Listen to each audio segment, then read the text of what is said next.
الحمد لله رب العالمين والعاقبة للمتقين والصلاة والسلام على سيد الأنبياء والمرسلين أما بعد فأعوذ بالله من الشيطان الرجيم بسم الله الرحمن الرحيم قل لا أسألكم عليه أجرا إلا المودة في القربى صدق الله العظيم وبلغنا رسوله النبي الكريم الأمين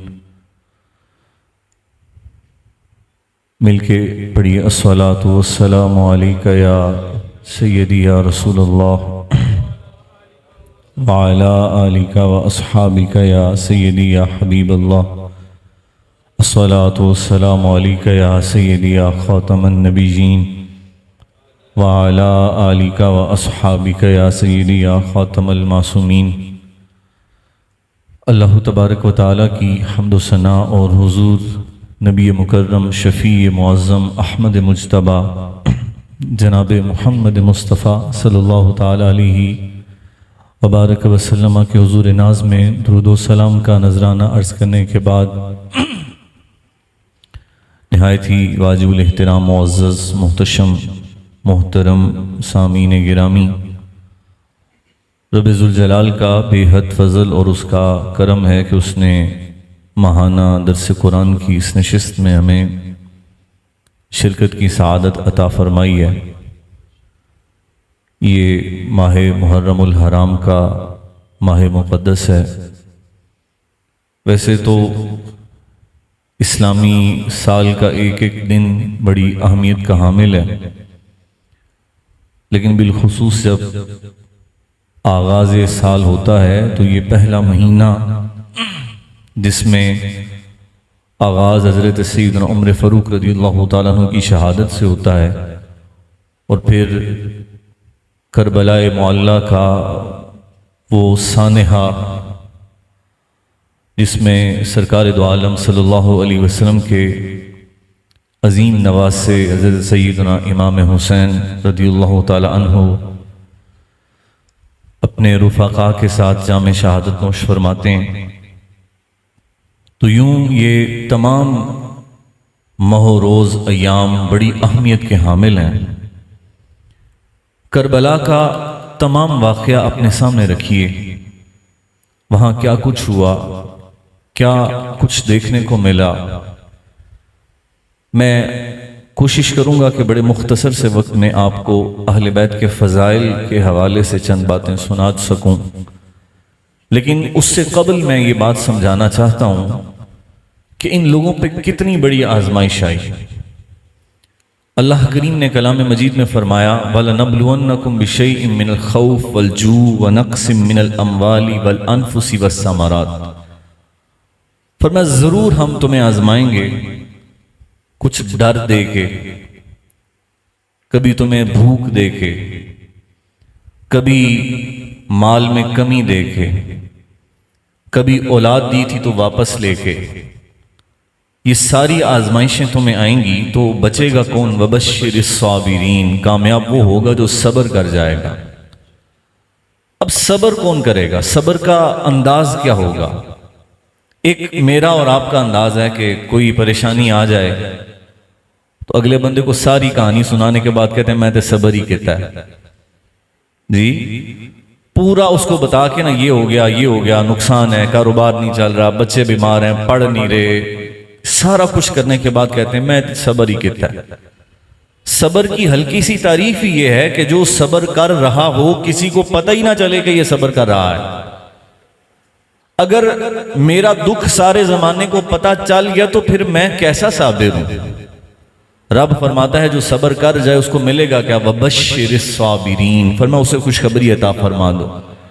الَّذِينَ إِذَا أَصَابَتْهُمْ مُصِيبَةٌ، کہ جب ان صابروں کو کبھی کوئی مصیبت پہنچتی ہے۔ امام حسین رضی اللہ تعالیٰ عنہ کربلا کے ریگزار میں آخری جو جملے ارشاد فرما کے کہ وہ کیا تھے؟ عرض کی مالک یہ جو کچھ تھا تیرا ہی تھا، تو نے عطا فرمایا تھا، تیری ہی بارگاہ میں لوٹ آیا ہے، تیرا حسین تجھ سے راضی ہے، تو بتا حسین سے راضی ہے کہ نہیں راضی۔ یہ کمال رضا کا انداز تھا جس کو صبر سے تشبیہ دیا جاتا ہے۔ حضرت آقا کریم صلی اللہ علیہ وسلم کو اللہ کریم نے کیا شان دی وہ آپ سنتے رہتے ہیں۔ اور حضور کے صدقے، حضور کے نواسوں کو کیا شان ملی، یہ بات ہمیشہ ذہن میں رکھیے۔ عقیدہ بڑا ضروری ہے۔ آج جس معاشرے میں میں اور آپ ہیں، ہر دوسری جگہ عقیدہ لوٹنے والے رہزن موجود ہیں، اور ہم آنکھیں بند کیے لوگوں کے پیچھے لگ جاتے ہیں۔ ہمارا عقیدہ یہ ہے، کائنات میں جس کو جو بھی رتبہ ملا وہ سرکار دو عالم صلی اللہ علیہ وسلم کے توسل سے ملا۔ حضور کے صحابہ ہمارے سروں کے تاج ہیں، اس لیے کہ وہ حضور کے صحابہ ہیں۔ بولیے نا جی، وہ حضور کے، اگر وہ حضور کے صحابہ نہ ہوتے تو ہمارے کچھ بھی نہ لگتے۔ امام حسن سے ہمیں محبت اس لیے ہے کہ وہ حضور کے نواسے ہیں۔ امام حسین ہماری آنکھوں کی ٹھنڈک اس لیے ہیں کہ وہ حضور کے بیٹے ہیں۔ اگر ہمیں مولا کائنات کا نام سن کے ٹھنڈ پڑتی ہے تو اس لیے کہ وہ حضور کے صحابی ہیں۔ جب تک عقیدہ اور نظریہ یہ رہے گا کہ ہمیں ہر شخص سے اس لیے پیار ہے کہ اس کی نسبت میرے محبوب کریم صلی اللہ علیہ وسلم سے ہے، تو یقین جانیے عقیدہ ڈگمگائے گا نہیں۔ نہ ہم خارجیت کی جانب جائیں گے، نہ ناسبیت کی جانب جھکیں گے، نہ رافضیت کی جانب جائیں گے، نہ تفضیلیت کی طرف جائیں گے۔ ہم صراط مستقیم پہ چلنے والے بن جائیں گے۔ آقا کریم صلی اللہ علیہ وسلم کے ان نواسوں کی شان کیا ہے؟ حضرت ام فضل رضی اللہ تعالی عنہ حضور کی بارگاہ میں آئیں تو عرض کی کہ میں نے خواب دیکھا ہے، اور حضور خواب بڑا ڈراؤنا دیکھا ہے۔ میں نے دیکھا ہے کہ آپ کے جسم سے ٹکڑا کٹتا ہے اور میری گود میں آ جاتا ہے۔ بظاہر خواب ڈراؤنا ہے، کوئی بندہ آپ کسی کو سنائیں تو وہ بھی ڈر جائے، وہ کہ اگے کسی نے نہیں دسنا، خواب چنگا نہیں، لیکن یہ حضور کی بارگاہ ہے۔ جب حضور نے سنا نا یہ خواب ہے تو فرمانے لگے چچی خواب تو بڑا سونا ہے جی، اٹھ جائیں نا اب آپ، جاگ جائیں تھوڑا سا، اب شروع ہوگی یہ بات۔ حضور نے فرمایا خواب بڑا سونا ہے۔ عرض کی حضور سونا کیسے ہے؟ فرمایا چچی خواب کی تعبیر یہ ہے، اللہ میری بیٹی کو ایک بیٹا عطا فرمائے گا۔ بولو یا اللہ میری بیٹی کو، بولو اللہ میری بیٹی کو۔ میں نے بات سمجھانی ہے آپ کو اگر آپ سمجھ گئے تو، اللہ میری بیٹی کو۔ اب اللہ میری، میں یہ بات بار بار اس لیے نہیں دہرا رہا کہ اگلی بات نہیں آ رہی، میں کہیں لے جانا چاہ رہا ہوں۔ اللہ میری بیٹی کو، اب ماں کے رحم میں کیا پلتا ہے اس کی خبر رب کو ہے۔ اللہ فرماتا ہے اللہ یعلم ما تحمل کل انثی، اللہ فرماتا ہے تمہارا رب جانتا ہے کہ ہر عورت جو اس کے پیٹ میں ہے وہ کس کو اٹھائے ہوئے ہے، کس کا بوجھ ہے، اس کے حمل میں کیا ہے، اس کا علم کس کے پاس ہے؟ بولو اس کا علم۔ حضور فرماتے ہیں اللہ میری بیٹی کو بیٹا عطا فرمائے گا۔ رب فرماتا ہے رب جانتا ہے ماں کے پیٹ میں کیا ہے، میرے محبوب فرماتے ہیں اللہ میری بیٹی کو بیٹا عطا فرمائے۔ تو پھر قربان نہ جائیے علم مصطفیٰ صلی اللہ علیہ وسلم پہ۔ تو میں کہتا ہوں جواب وہ یہ جو سنی دے گا، دوسری پارٹی تو پریشان ہو جائے گی کہ رب جانتا ہے، ادھر حضور فرما رہے ہیں اور حدیث بھی صحیح ہے، کوئی ذوف بھی نہیں ہے، حضور فرما رہے ہیں، تو جواب یہی ہے علم سارا رب کا ہی ہے، لیکن عطا اس نے اپنے محبوب کو بھی فرمایا ہوا ہے۔ اور اعلیٰ حضرت رحمۃ اللہ علیہ تو قلم توڑتے ہیں، فرماتے اور کوئی غیب کیا ہو تم سے نہاں بھلا، جب خدا ہی نہ چھپا تم پہ کروڑوں درود۔ اعلیٰ حضرت فرماتے ہیں کائنات کا سب سے بڑا غیب، کائنات کا سب سے بڑا غیب اللہ کی ذات ہے۔ بولو نا یار، اللہ کی، آپ نے اللہ کو دیکھا ہے لیکن اللہ ہے، اللہ یہ ہمارا ایمان بالغیب ہے نا، ابتدا ہے ایمان کی، کیا کہ میں اللہ پہ ایمان لاتا ہوں جو نظر نہیں آتا، جو نظر، لیکن ایک دن اس رب نے نظر بھی آ ہی جانا ہے۔ بولو نا جی آ ہی جانا ہے۔ جنتیوں کو جنت میں جب سب کچھ مل جائے گا، جب سب کچھ مل جائے گا تو رب فرمائے گا تمہیں کچھ اور نہ عطا فرمائے، تو وہ کہیں گے مالک اس سے بھی زیادہ کیا ہو سکتا ہے، تو رب ان کو اپنا دیدار عطا فرمائے گا۔ تو جنتی کہیں گے ساری جنت کی نعمتیں ایک طرف اور تیرا دیدار ایک طرف۔ تو وہ رب جو کائنات کی سب سے بڑی غیب ہے، محبوب فرماتے ہیں میں نے سر کی آنکھوں سے اپنے رب کا دیدار کیا ہے۔ کن آنکھوں سے؟ جتنے بھی انبیاء آئے وہ آ کے بتاتے تھے رب ہے، تو پوچھنے والے پوچھتے تھے رب ہے، کہتے تھے ہے، کہا دیکھا ہے، تو کہتے تھے دیکھا نہیں ہے لیکن رب، لیکن محبوب کی باری یہ کہا دیکھا ہے، کہا سر کی آنکھوں سے دیدار کر کے آیا۔ اعلیٰ حضرت فرماتے ہیں تبارک اللہ شان تیری، تجھی کو زیبا بے نیازی، کہیں تو جوش لن ترانی، کہیں تقاضے وصال کے تھے۔ اعلیٰ حضرت فرماتے ہیں کہیں موسیٰ کہتے رہے میں نے دیکھنا ہے، کہا لن ترانی، یہ بھی نہیں کہا نہیں دیکھ سکتے، میں ہرگز نہیں دیکھ سکتے، بولو نا یار، ہرگز نہیں دیکھ سکتے۔ اور کہیں محبوب ام ہانی کے گھر آرام کر رہے ہوں تو جبرائیل امین سے رب فرماتا ہے جا کے قدم چوم کے محبوب کو لے آنا، اپنا دیدار عطا فرمانا۔ کہیں تو جوشے لن ترانی، کہیں تقاضے، تو ایک ہے علم یہ کہ رب جانتا ہے، اور دوسری طرف میرے محبوب فرما رہے ہیں یا اللہ، اپنی چچی سے فرما رہے ہیں اللہ میری بیٹی کو، بولو نا یار، اللہ میری بیٹی کو، فرمایا چچی پھر وہ بیٹا تیری گود میں بھی آ جائے گا، پڑھیے نا سبحان اللہ۔ تو ام فضل کہتی ہے میں انتظار میں تھی کب رب فاطمہ کو بیٹا عطا فرمائے اور کب وہ میری گود میں آئے۔ تو فرماتے پھر چند مہینے ہی گزرے تھے کہ اللہ نے حضرت امام حسین رضی اللہ تعالیٰ عنہ عطا فرمائے، اور پھر میرے محبوب نے وہ میری گود میں رکھ کر فرمایا آج تیرے خواب کو رب نے پورا فرما دی۔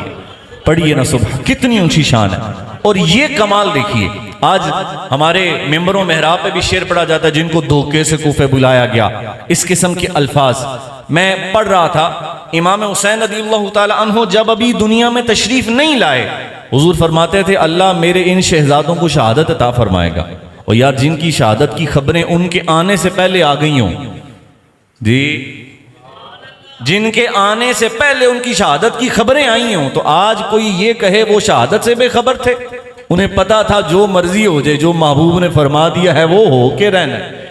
جی معجزہ میرے نبی کا کہہ دیا تو ہو گیا، آپ نے کہہ جو دیا، تو جب آپ نے کہہ دیا تو ہو گیا۔ حضرت اسامہ بن زید رضی اللہ عنہ فرماتے ہیں میں رات کا پچھلا پہر تھا تو میں حضور کی بارگاہ میں گیا، کوئی کام تھا حضور سے، قربان جائیے نا اسامہ بن زید پہ، یار جن کا مقدر یہ کہ کوئی کام پڑے تو حضور کے پاس چلے جائیں، بولو نا یار، ہم تو کہیں کسی کھاتے میں بھی نہیں، ہمارے پاس تو کچھ بھی نہیں، اور وہ کتنے خوش نصیب کہ جب کام پڑا تو کس بارگاہ میں، تو کہتے ہیں میں حضور کی بارگاہ میں آیا تو رات کا ایک پہر گزر چکا تھا، تو میں نے حضور سے جو کہنا تھا کہہ دیا، تو میں نے دیکھا بات کرتے کرتے محبوب نے نا چادر اوڑی ہوئی تھی، محبوب نے، اب چادر اوڑنا ذہن میں لائے نا، چادر ایک ایسی چیز ہے جو حسن ہے، اگر مرد نے بھی چادر اوڑی ہو نا تو وہ سونا لگتا ہے، تو اگر سونے نے چادر اوڑی ہو تو بولو نا یار، ایک پہلے ہی سونا، ایک سونا ہو تو نین نشیلے، جی پہلے ہی سونا ہو، اوپر سے نین نشیلے ہوں، اوپر سے ادائیں ہوں،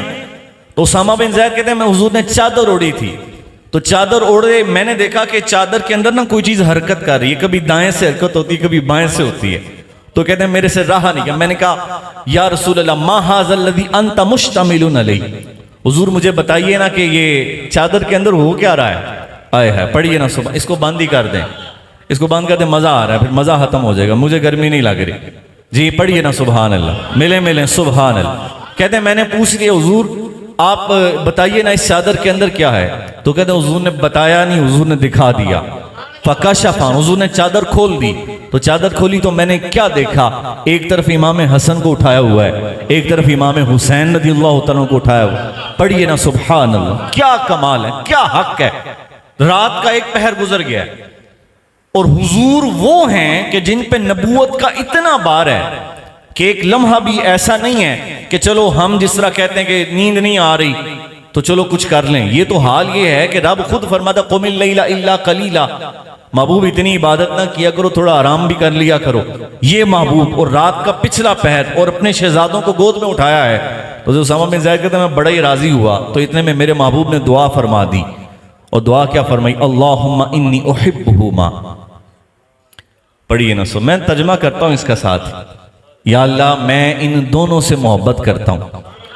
میں ان دونوں سے، اعلیٰ حضرت کہتے ہیں اجابت نے جھک کر گلے سے لگایا، بولو نا یار، اعلیٰ حضرت کہتے ہیں حضور دعا کریں تو دعا اوپر نہیں جاتی، قبولیت نیچے آ جاتی ہے، قبولیت، اجابت نے جھک کر گلے سے لگایا، بڑی ناز سے، جب اب یہ لفظ ناز کا اتنا مزہ ہے کہ اگر آپ لیں تو پھر بات ہے، ناز کہتے ہیں بڑی ٹھاٹ سے، ہماری دعاؤں کی طرح نہیں ڈر ڈر کے پتہ نہیں پہنچنی نہیں پہنچنی، کہتے ہیں جب حضور کی دعا ناز سے نکلی تو اجابت نے جھک کے گلے سے لگا دیا، اجابت کا صحرا، عنایت کا جوڑا، دلہن بن کے نکلی دعائے محمد صلی اللہ علیہ وسلم، تو حضور نے کیا دعا فرمائی، اللہم انی احبہما، اے میرے رب میں ان دونوں سے محبت کرتا ہوں، میں ان دونوں سے، فَأَحِبَّهُمَا، یا اللہ تو بھی ان سے محبت فرما، یا اللہ تو بھی ان سے۔ اب آسان لفظوں میں یہ یا اللہ یہ میرے محبوب ہیں، میں آسان کروں، یا اللہ یہ دونوں میرے، تو بھی ان کو اپنا محبوب بنا لے۔ وَأَحِبَّ مَن يُحِبُّهُمَا، اور یہ دعا آپ کے لیے پڑھیے نا سبحان اللہ، یعنی آپ آئے ہیں تو خالی تو نہ جائیں، یا اللہ میں ان دونوں سے، تو بھی ان سے، اور یا اللہ جو جو ان سے محبت کرے تو اس سے بھی محبت فرما لے۔ آج 1450 1500 سال بعد بیٹھ کے غلام حسن حسن کریں، حسین حسین کریں تو بلا وجہ نہیں ہے، کوئی ایسا نہیں تھا کہ کام کوئی نہیں تھا تو یہ کر لیا، سب کام چھوڑ کے حسین حسین کے نعرے اس لیے لگا رہے ہیں کہ رب ہمیں بھی اپنے محبوبوں میں شامل فرما لے، اور حضور کی اس دعا کا اثر اللہ کریم ہمیں یہاں عطا فرما دے۔ تو حضور نے کیا دعا فرمائی؟ یا اللہ میں ان سے محبت کرتا ہوں، تو بھی ان سے محبت فرما، اور جو جو ان سے محبت کرے اسے اپنا محبوب بنا لے۔ اب جملہ بڑا اوکھا نہیں ہے، سمجھنا ہے، اسے اپنا محبوب بنا لے۔ حضرت حذیفہ رضی اللہ تعالیٰ عنہ حضور کے صحابی ہیں، آپ فرماتے ہیں کہ میں نے اپنی ماں سے کہا کہ اگر تم اجازت دو تو میں نماز مغرب جا کے حضور کے پیچھے ادا کر کے آتا ہوں۔ جی آج آپ سوچتے ہیں، کوئی اللہ خیر کرے، ہفتہ ہے شاید اس لیے، جی چلیں کوئی نہیں، روٹین تھوڑی چینج ہو تو تبدیلی آ جاتی ہے۔ عرض کی کہ اگر آپ اجازت دیں تو میں مغرب کی نماز سرکار کے پیچھے، جملہ نہیں سمجھے آپ، آج میں اکثر جب یہ حدیث بیان کروں تو میں کہا کرتا ہوں کہ کسی بندے کو یہ توفیق ملے کہ وہ اپنے مرشد کے پیچھے نماز پڑھے، بولو نا یار۔ میں نے آج تک اپنے شیخ کامل کے پیچھے ایک نماز پڑھی ہے، تو آپ یقین جانیے میں قسم کھاتا ہوں کہ میں ایک ایک لفظ بیان کر سکتا ہوں اس نماز میں کیا ہوا تھا، وہ نماز کون سی تھی، انہوں نے قراءت کون سی کی، وہ وقت کیا تھا، وہ انداز کیا تھا۔ تو اگر آج مرید پیر کے پیچھے نماز پڑھے تو اس کی عید ہو جاتی ہے، تو جس کو حضور کے پیچھے نماز پڑھنے کا موقع ملے اس کا عالم کیا ہوگا؟ پڑھیے نا یار سبحان اللہ۔ تو حذیفہ کہتے ہیں میں نے ماں سے کہا اجازت دے میں نماز مغرب حضور کے پیچھے پڑھوں، تو ساتھ ہی ایک لالچ بھی دیا ماں کو، تو کہا لالچ یہ ہے کہ میں حضور سے دعا کروا کے آؤں گا، حضور سے کیا دعا کرواؤں گا؟ اللہ میری بھی مغفرت فرما دے، اے میری والدہ اللہ تیری بھی مغفرت فرما دے، اللہ یعنی اللہ ہم دونوں، یہ میں حضور سے دعا کروا کے آؤں گا۔ تو ماں نے کہا ٹھیک ہے اجازت ہے، حضور علیہ السلام کی بارگاہ میں حاضر ہوئے، تو عرض کہتے ہیں کہ مغرب کی نماز میں نے پڑھی، تو بات جو بھی کرنی تھی وقت نہیں مل سکا، حضور نوافل پڑھنا شروع ہو گئے، نماز میں مشغول ہو گئے، تو عشاء کا وقت ہو گیا، تو فرماتے ہیں میں پریشان ہو گیا کہ ماں سے اجازت کتنی تھی؟ جی مکا ہی نہ دئیے کام، جی نماز کون سی تھی؟ مغرب کی نماز، بس ایسے بولنا آپ نے اگر مجھے بلانا ہے آپ نے، تو نماز کون سی تھی؟ مغرب کی، تو مغرب ہو گئی، حضور اپنے نوافل میں مشغول رہے، تو فرماتے ہیں میں پریشان ہو گیا یہاں تک کہ عشاء کی نماز ہو گئی، کہتے ہیں حضور نے عشاء بھی پڑھائی، سبحان اللہ، پڑھنے ایک آئے تھے رب نے دو دو عطا فرما دی، حضور نے عشاء کی نماز بھی پڑھا دی، تو کہتے ہیں میں اب مزید پریشان ہو گیا، تو کہتے ہیں اتنے میں نا حضور اپنے کاشان اقدس کی جانب بڑھنے لگے، تو میں غیر ارادی طور پہ حضور کے پیچھے پیچھے چل پڑا، اندھیرا تھا، تو کہتے ہیں میں حضور کے پیچھے پیچھے گیا، تو جب میرے قدموں کی آہٹ پیدا ہوئی نا تو حضور نے پوچھا کون ہے؟ من ہاذا، کون ہے؟ تو کہتے ہیں میں خاموش تھا، حضور نے خود فرمایا حذیفہ ہے، پڑھیے نا سبحان، پہلے پوچھا کون ہے، پھر خود فرمایا حذیفہ ہے، تو میں نے کہا حضور حذیفہ ہوں، اب اگلا جملہ اور آپ کی مرضی، حضور فرمایا ما حاجتک یا حذیفہ، حذیفہ بتا کدھر آیا ہے؟ اللہ تیری بھی مغفرت فرما دے، تیری ماں کی بھی مغفرت فرما دے، ما حاجتک یا حذیفہ غفر اللہ لک ولی امک، حذیفہ اللہ اس در پہ انجام ہوا یہ حسن طلب کا، جھولی کو میری بھر کر کہا اور بھی کچھ مانگ، دے سکتے ہیں کیا دے نہیں سکتے ان باتوں کو چھوڑ اور بھی کچھ مانگ، سرکار کا در ہے در شاہاں تو نہیں، جو مانگ لیا اور بھی کچھ مانگ۔ کہتے ہیں میں گیا تھا کس کام؟ اپنی اور والدہ کی مغفرت کی دعا کروانے، میرے محبوب نے آغاز کیا حذیفہ کس کام آیا ہے؟ اللہ تیری بھی مغفرت فرما دے، تیری پڑھیے سبحان اللہ، تیری بھی مغفرت فرما دے تیری، تو حذیفہ فرماتے ہیں جب حضور نے پوچھا کس کام ہے تو میں کیا، حذیفہ کس کام آیا؟ اب حذیفہ کیا بتائیں کس کام ہے؟ کہتے ہیں جب میں خاموش رہا تو حضور نے خاموشی کو توڑتے ہوئے فرمایا حذیفہ یہ ایک فرشتہ ہے جو اللہ سے اجازت لے کے آج زمین پہ آیا ہے. پڑھیے نا سبحان اللہ. کبھی آپ نے بھی فرشتہ دیکھا ہے؟ ویسے تو ہم کہتے ہیں بڑا فرشتہ آدمی ہے، یہ جملہ ٹھیک نہیں ہے، لیکن فرشتہ عام آنکھ فرشتے کو حضور فرمانے حذیفہ یہ فرشتہ ہے. بولو نا یار. حذیفہ حذیفہ تھے، صحابی تھے. آج کا کوئی خشک انسان ہوتا تو کہتا مینوں نہیں نظر آ رہے تو تانوں کتوں آ رہے؟ میری آنکھ نہیں دیکھ رہی تو آپ کی کیسے دیکھ؟ اس دیوار کے پیچھے مجھے نہیں پتا تو آپ کو کیسے؟ میری دو آنکھیں تو آپ کی بھی ہیں. حذیفہ کہتے ہیں مجھے یقین تھا جب حضور فرما رہے ہیں فرشتہ ہے تو فرشتہ ہے. بولو فرشتہ ہے تو فرشتہ ہے. صحابہ کہتے ہیں حضور اگر میں نے کسی چیز کو دیکھا ہوا ہو، مشاہدہ کیا ہوا ہو تو مجھے ویسے یقین نہیں آتا. صحابہ پتا کہ حضور ہم نے اگر رب کو دیکھا ہوتا تو ویسا مزہ نہیں آنا تھا ماننے کا جیسا صرف آپ کے کہنے پہ ماننے کا مزہ آیا. یعنی دیکھ کے ماننے کا وہ یقین نہیں آنا تھا جو آپ کے کہنے پہ ماننے کا یقین آیا. پڑھیے نا سبحان اللہ. پڑھیے نا سبحان اللہ. تو کہتے ہیں حضور فرماتے ہیں یہ فرشتہ ہے جو زمین پہ آیا ہے. اور اگلی بات غور سے، آج سے یہ فرشتہ کبھی زمین پہ نہیں آیا. بولو نا یار. بات اتنی چھوٹی نہیں ہے جتنا آپ سمجھ بیٹھے ہیں. میں کھولتا ہوں بات کو. آج سے پہلے یہ فرشتہ کبھی زمین پہ. کتنے ہیں فرشتے پتا آپ کو تعداد کیا ہے؟ کسی کو بتاؤ انعام لے لے نقد. کوئی نہیں بتا، مجھے بھی نہیں پتا. لا تعداد، لاکھوں کروڑوں اربوں رب جانتا. ہر لمحہ فرشتے پیدا ہوتے ہیں. اچھا فرشتے کب سے ہیں؟ انسان پہلے آیا فرشتے آئے؟ بولو نا. یہ تو آسان سی بات ہے. اللہ نے فرشتوں سے فرمایا تھا نا کہ میں ارادہ رکھتا ہوں کہ میں زمین میں اپنا نائب بناؤں. تو فرشتوں نے کہا تھا یا اللہ تو ایسے کو اپنا نائب بنائے گا کہ جو زمین میں فساد کرے گا. تو رب نے فرمایا انی اعلم ما لا تعلمون. جو میں نے پتا وہ تانوں نہیں پتا. بولو نا. جو میں جانتا ہوں وہ تم. اس کا مطلب ہے فرشتے انسانیت کی ابتدا سے پہلے کے ہیں. پھر حضور کے زمانے سے پہلے کتنے انبیاء آئے؟ فرشتے زمین پہ آتے جاتے رہے کہ نہیں؟ حضور فرما رہے ہیں یہ فرشتہ اس سے پہلے کبھی زمین پہ نہیں آیا. بولو یار. کب سے فرشتے، کب سے زمین، کب سے انبیاء؟ میرے محبوب فرما رہے ہیں یہ فرشتہ اس سے پہلے کبھی زمین پہ. حضور کی نظر پہ قربان نہ جائیے. میرے محبوب جانتے ہیں جہاں اربوں خربوں فرشتے ہیں لیکن میرے حضور کی نگاہ سے اوجھل نہیں ہے. حضور جانتے ہیں یہ جو آج آیا اس سے پہلے. اچھا آیا کیوں ہے؟ فرمایا اس نے رب سے اجازت چاہی کہ یا اللہ اجازت دے تو میں تیرے محبوب کو سلام نہ کر کے آ جاؤں. ہائے محبوب کو. تو اس کا مطلب فرشتے بھی عقیدہ ہمارے والے ہی رکھتے ہیں. بولو نا یار. حضور کو سلام نہ کروں تو فرمایا رب نے اجازت دی. لیکن کمال اگلا بڑے مزے کا ہے. یعنی یہ بات تو یہاں تک تھی اگلا اس سے بڑھ کے کمال ہے. میں اکثر کہا کرتا ہوں کہ کسی شہر میں آپ کا بڑا کوئی محبوب رہتا ہو، یار رہتا ہو، تو اس شہر میں کوئی بندہ جا رہا ہو تو وہ کہے کہ میں آپ کے دوست سے بھی مل کے آؤں گا، آپ کے رشتہ دار سے محبوب سے مل کے آؤں گا. تو جو غیرت والا بندہ ہونا وہ کہتا ہے یار اینج نہ جائیں، کوئی تحفہ بھی نہ لے جائیں.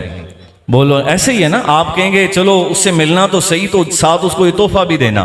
اسے کہنا کہ وہ آپ کے دوست نے، آپ کے عزیز نے بھیجا ہے. اب فرشتہ آیا تھا آسمان سے حضور کی بارگاہ میں حاضری کے لیے، اور حضور کی بارگاہ ہے رب کے محبوب کی بارگاہ. تو رب نے فرمایا نہیں خالی نہیں جانا. بولو نا یار. خالی کی لے کے جانا ہے. فرمایا اب تم جا تو رہی ہو تو پھر لے کے یہ جاؤ کہ جا کے میرے محبوب کو نا ایک خوشخبری عطا فرما دو. خوشخبری کیا عطا فرما؟ اتنی بڑی بات ہے، اتنی بڑی بات ہے. ہماری زندگیاں ختم ہو جائیں، یہ تمام سلسلے مکمل ہو جائیں، اس ایک جملے کا حق ادا نہیں ہوتا.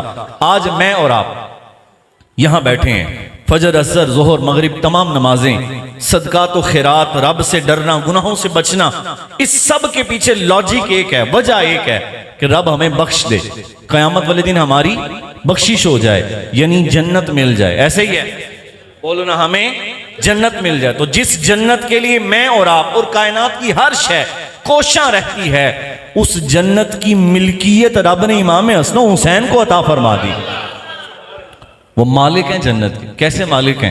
سرکار فرماتے ہیں وہ فرشتہ آ کے کہنے لگے یا رسول اللہ صلی اللہ علیہ وسلم رب نے کہا ہے جا کے میرے محبوب کو خوشخبری سنا دو کہ اللہ نے آپ کی بیٹی فاطمہ کو جنتی عورتوں کی سرداری عطا فرما دی. بولو نا. میں کہتا ہوں صرف اتنی خبر ہوتی نا کہ اللہ نے ان کو جنتی بنا دیا تو یہ بھی بہت بڑی بات تھی، لیکن فرمایا جنتی نہیں، جنتی عورتوں کی بولو سرداری عطا فرمائی ہے. اور اللہ نے آپ کے بیٹوں حسن اور حسین کو جنتی جوانوں کی سرداری عطا فرما دی ہے. تو جو سردار ہو نا سردار، تو جب ان کے علاقے میں جائیں تو ان کو ماننا پڑتا ہے، ان کو اور ان کی بھی ماننی پڑتی ہے. تو وہاں جانا ہی اس نے ہے جس کی محبت ان سے ہے، جس کی اور ان سے محبت کرتا ہی وہ ہے جو حضور کی دعا کا وسیلہ اپنے آپ کو سمجھتا ہوا یہ کہتا ہے یا اللہ میں ان سے محبت کرتا ہوں، تو اس محبت کو قبول فرما لے. اور دعا کریں جب کل وقت آئے تو ہم ان لوگوں میں اٹھیں جو حضرت امام حسین کے غلام لوگ ہوں، آپ کے غلاموں میں کل ہمیں اٹھایا جائے. ایک صحابی رسول کہتے ہیں کہ آقا کریم صلی اللہ علیہ وسلم نے نماز پڑھائی تو نماز پڑھا رہے تو حضور تو سجدے میں تشریف لے گئے. تو سجدے میں نا نماز طویل ہو گئی، یعنی سجدہ ذرا بولو نا لمبا ہو گیا، سجدہ طویل ہو گیا. اور ایک بات ذہن میں رکھیے کہ سرکار دو عالم صلی اللہ علیہ وسلم کا سجدہ طویل ہونا، حضور کی نماز کیا ہے؟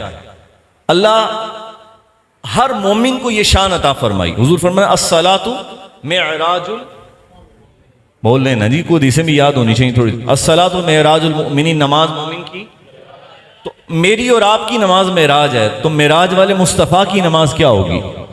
تو داتا صاحب رحمۃ اللہ علیہ نے کشف المعجوب میں لکھا ہے کہ حضور کی نماز کیا ہے. آپ فرماتے ہیں جب حضور گئے نا عرش پہ تو آپ نے رب سے کہا کہ میں نے واپس نہیں جانا. اللہ، وہ سر عرش جانا کمال تھا کہ وہاں سے آنا کمال ہے. یہ باتیں بڑی سمجھنے والی. عرض کی میں نے واپس میں کیوں نہیں جانا؟ تو عرض کی کہ جو دیدار کا مزہ آ جایا ہے تو میں واپس نہیں جانا. تو فرمایا محبوب آپ جائیے، جب بھی نماز پڑھیں گے ایسا ہی دیدار ہر بار عطا فرمائیں گے. یہ جو دی نا آج یہ کشف المعجوب آج جو دی ہے نا ہر نماز میں ایسا دیدار دیں گے. ایسی ہے حضور کی نماز. نماز سمجھ آ گئی؟ اب دیکھو صحابی کہتے ہیں نماز طویل ہو گئی یہاں تک کہ کچھ لوگوں کو خدشہ ہو گیا. اچھا علماء بیٹھے ہیں، آپ کبھی پوچھئے گا نماز پڑھ رہے ہوں، امام صاحب نماز پڑھا رہے ہوں، تو اگر امام کے سر اٹھانے سے پہلے کوئی بندہ سر اٹھا لے نا سر، تو اتنی سخت وعیدیں ہیں. بعض حدیث میں اس کا سر بدل جائے، وہ ڈرتا نہیں کہ اللہ اس کے سر کو ہی کسی جانور سے بدل، میں نام نہیں لیتا. اتنی سخت وعیدیں ہیں. کس کے لیے؟ جو امام کے سر اٹھانے سے پہلے. لیکن اگر کوئی نماز کے دوران حضور کو دیکھنے کے لیے سر اٹھائے تو پھر کیا ہوتا ہے؟ بولو نا یار. اب نماز صحابہ، اب میں یقین جانیے کہ ہم کچھ اور لوگ ہیں، صحابہ کچھ اور تھے، ان کا عشق کچھ اور تھا. ایک بخاری شریف کی حدیث کے الفاظ ہیں، آقا کریم صلی اللہ علیہ وسلم نماز پڑھانے کے لیے صحابہ سے کہا کہ اگر مجھے تاخیر ہوگی تو نماز پڑھا دینا. صدیق اکبر نماز پڑھانے کے لیے کھڑے ہو گئے، حضور آ گئے، نماز جاری تھی. بولو نا جی نماز. اب یہ جملہ آپ نے جاری رکھنا ہے تھوڑی دیر. نماز، صدیق اکبر نماز پڑھا رہے ہیں، پیچھے صحابہ نماز پڑھ رہے ہیں، میرے مصطفیٰ کریم صلی اللہ علیہ وسلم تشریف لے آئے، نماز جاری تھی. پچھلی صف پر انہوں نے دیکھا حضور آ گئے، انہوں نے نماز کے دوران ہی اپنے درمیان جگہ چھوڑ دی. حضور صف میں آ گئے اور نماز جاری. انہوں نے ہاتھ پہ ہاتھ مارا، اگلی صف والے پیچھے ہو گئے، نماز. حضور اگلی صف میں، یہاں تک کہ پہلی صف میں آئے، نماز. یہاں تک کہ عاشقوں کا امام سیدنا صدیق اکبر رضی اللہ تعالیٰ عنہ کو بھی پتہ لگا پیچھے حضور آ گئے ہیں. پیچھے تو انہوں نے بھی پیچھے آنا شروع کر دیا. تو سرکار نے فرمایا کہ ابو بکر کھڑے رہو. تو عرض کی فرمایا کھڑے رہو، ابو بکر پیچھے آ گئے. اتنے میں حضور آگے تشریف لے گئے. نماز ٹھیک ہے، نماز جاری ہے. صدیق اکبر پیچھے آ گئے، حضور آگے چلے گئے. تو نماز کے بعد حضور نے پوچھا ابو بکر میں نے تمہیں منع نہیں کیا تھا کہ پیچھے نہ آنا؟ تو عرض کی حضور آپ نے تو منع فرمایا تھا، لیکن مجھے میرے عشق نے مجبور کیا کہ ابو قحافہ کا بیٹا ابو بکر کہاں یہ حیثیت رکھتا ہے، محبوب آپ پیچھے ابو بکر آگے ہو. عشق نے، یہ ہے صحابہ کی نماز. اب صحابی کہتے ہیں حضور نماز پڑھانے سجدہ طویل ہوا تو مجھے خدشہ ہو گیا کہ پتہ نہیں کیا ہو گیا. تو کہتے ہیں میں نے سر اٹھا کے دیکھا، لیکن دیکھا کس کو تھا؟ بولو نا یار، محبوب کو دیکھا تھا. محبوب ایک آپ کو پتہ ہے سرکار دو عالم صلی اللہ علیہ وسلم کی ظاہری حیات میں حضرت صدیق اکبر نے نمازیں پڑھائی ہیں. ظاہری حیات میں، یعنی حضور ابھی حیات تھے، علیل ہو گئے نا، تو فرمایا ابو بکر سے کوئی نماز پڑھائے. وہ ایک لمبا واقعہ کہ حضرت عائشہ تو صدیقہ نے کیا کہا، منتیں کی کہ ابو بکر بڑے نحیف ہیں، کسی اور کو دے دیں. حضور فرمانے لگے تم میرے سے ویسے لڑ دی ہو جیسے یوسف والیاں لڑتی تھیں. بڑی یہ ایک بڑی مزے سنائیں گے کسی دن آپ کو. خیر صدیق اکبر نماز پڑھا رہے ہیں، صحابہ پیچھے نماز پڑھ رہے ہیں، تو نماز کے دوران سرکار دو عالم صلی اللہ علیہ وسلم نے اپنے حجرہ مبارک سے پردہ ہٹایا. تو ہمیں حدیث کہتی ہے سارے صحابہ کی نظریں حضور کی جانب ہو گئیں. بولو نا یار، سارے صحابہ کی نظریں. تو اعلیٰ حضرت فرماتے ہیں ثابت ہوا جملہ فرائض فرو، جملہ فرائض فرماتے ہیں نماز، روزہ، زکوٰۃ، حج سب کی حیثیت بات کی ہے، اصل الاصول بندگی استاج ور کی. فرمایا اصل بندگی حضور سے محبت ہے، حضور کی اطاعت ہے. اچھا کہتے ہیں میں نے دیکھا تو حضرت امام حسین حضور کی پشت پہ بیٹھے ہوئے تھے. بولو نا یار، حضور کی پشت پہ بیٹھے تھے. فرماتے خیر نماز مکمل ہوئی تو صحابہ نے کہا حضور اتنا لمبا سجدہ. فرمایا میں سجدے میں تھا اور میں نے دوبارہ آپ کو بتایا کہ حضور کی نماز کیسی ہے، معراج کا کیا عالم ہے، وہ نماز ہے. حضور پڑھ رہے ہیں، امام حسین پیچھے بیٹھے ہیں. فرمایا میں پڑھ رہا تھا تو جب حسین پیچھے اوپر آ گئے تو میرے سے یہ گوارا نہ ہوا کہ میں ان کو نیچے اتار دوں. بولو نا یار، میں ان کو، تو جن سے یہ گوارا نہ ہو کیا محبت کا عالم ہوگا. پڑھیے نا سبحان اللہ. صحابہ کہتے ہیں حضور خطبہ ارشاد فرما رہے ہیں، جمعے کا خطبہ ارشاد فرما رہے ہیں. تو اتنے میں مسجد میں داخل ہوتے ہیں حضرت حسنین کریمین رضی اللہ تعالیٰ عنہما. وہ دوبارہ وہی بات نہ، ایک بچے ویسے ہی سونے لگتے ہیں، ایسے ہی کہ ویسے اپنا بچہ تو سب کو سونا لگتا ہے، بولیں تو صحیح ہے کہ نہیں، اپنا بچہ. لیکن کوئی بچہ اگر ویسے بھی تھوڑا خوبصورت ہو تو بچوں سے ویسے ہی ایک انس ہوتا ہے. تو اگر کوئی بچہ واقعی سونا ہو، بولو نا یار، تو کیا عالم ہوگا. اچھا پھر سونا ہو، بچہ بھی ہو، پھر لباس بھی سونا پہنا ہو، یار بولو نا. لباس تو کوئی میرے جیسا بندہ بھی سونا پہنے تو اس کی بھی کوئی صورت نکل آتی ہے. تو اگر ہو بھی سونا، ہو بھی بچہ، لباس، اور لباس پتہ ہے کون سا، صحابہ کہتے ہیں سرخ دھاری دار قمیضیں پہنی ہوئی تھی. رنگ ذرا چٹا ہو نا، جیسے ہمارے شاہ صاحبان بیٹھے ہیں جی، رنگ چٹا ہو تو اوپر سرخ قمیض پہنی ہو تو رنگ نکھر کے آ جاتا ہے، ایسے ہی ہے نا رنگ.